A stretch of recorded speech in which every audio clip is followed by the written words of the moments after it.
Samantala, patay naman ang isang guro matapos pagsasaksakin sa Puerto Princesa City, Palawan ng kanyang kapitbahay. Agad naman na naaresto ang sospek sa karumal-dumal na krimen at haharap sa kasong pagpatay. Nakibalita dyan si Patrolwoman Christine Lorenzo. Ng 57 anyos na guro na si Mario Servas Diego matapos pagsasaksakin ng kanyang kapitbahay na si Juan Nico Sonio, 47 anyos, sa Purok Bagong Pag-asa, Barangay San Jose, Puerto Princesa noong Lunes, ika-29 ng Hulyo taong kasalukuyan. Ayon sa inisyal na investigasyon ng pulisya, naganap ang krimen habang maglilinis sana ang dalawang kaibigan ni Diego sa kanyang nabiling lupa sa Cervantes Homeowners Association. Sa kanilang pagdating, bumulaga sa kanila ang dugo ang katawan ng biktima na may maraming saksak sa dibdib at leeg.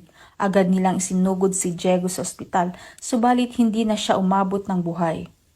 Na-recover din sa pinangyarihan ng krimen ang ginamit sa pananaksak sa biktima. Samantala, sumuko naman sa mga otoridad si Sonio at inamin ang ginawang krimen.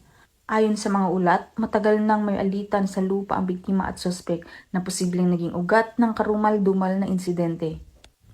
Sa ngayon, nasa kustodiya na ng PNP ang sospek at naghahanda na sa kasong isasampa laban sa kanya. Patuloy naman na pinag-iingat ng mga otoridad ang mga taumbayan sapagkat dito sa Bagong Pilipinas, ang gusto ng pulis, ligtas ka.